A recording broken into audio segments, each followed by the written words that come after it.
Mantan Menteri Koordinator Bidang Politik, Hukum, dan Keamanan atau Menko Polhukam, Mahfud MD ikut menyoroti kasus keracunan yang terjadi di sejumlah daerah akibat program makan bergizi gratis.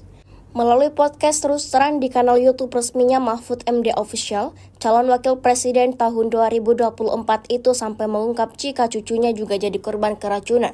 Diakui Mahfud, program MBG merupakan langkah mulia yang perlu didukung. Namun ia melihat permasalahannya ada pada tata kelola, sehingga mendesak untuk diperbaiki apalagi setelah banyak masalah terjadi di lapangan. Ia kemudian bercerita jika keluarganya turut jadi korban kasus keracunan akibat program MBG di Yogyakarta. Dua cucu ponakannya mengalami keracunan setelah mengonsumsi makanan dari program tersebut. Kondisi salah satu cucunya itu sampai harus dirawat beberapa hari di rumah sakit, sedangkan satunya lagi muntah-muntah sebelum akhirnya bisa pulang. Mahfud lalu mengingatkan meskipun angka kasus keracunan relatif kecil dibandingkan jumlah total makanan yang sudah disalurkan, masalah ini tetap serius karena menyangkut nyawa dan kesehatan anak-anak.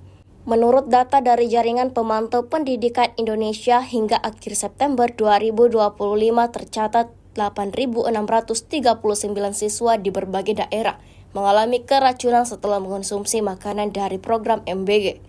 Pemerintah pusat bahkan telah menetapkan kasus tersebut sebagai kejadian luar biasa. Inilah yang kemudian memicu sorotan luas dari media mainstream maupun media sosial, sehingga muncul desakan untuk menghentikan program tersebut. Namun pemerintah menolak dan kini melakukan evaluasi menyeluruh di seluruh Indonesia. Salah satunya setiap dapur MBG harus memiliki sertifikat higienis.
Mahfud itu merupakan anak dari keponakannya yang bersekolah di Yogyakarta.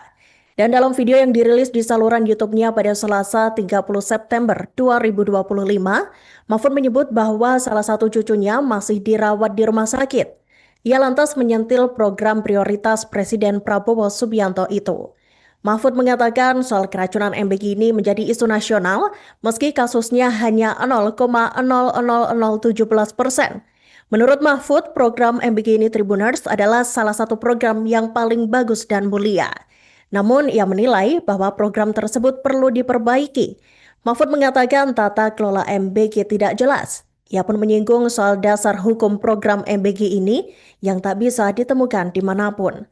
Mahfud menjelaskan dalam asas-asas umum pemerintahan yang baik dan sudah ada undang-undang khususnya. Ada dua asas yang penting dalam hal tata kelola soal ini. Disebutkan Mahfud, kedua asas itu adalah asas kepastian hukum dan asas pelayanan. Download Tribun X sekarang, menghadirkan lokal menjadi Indonesia.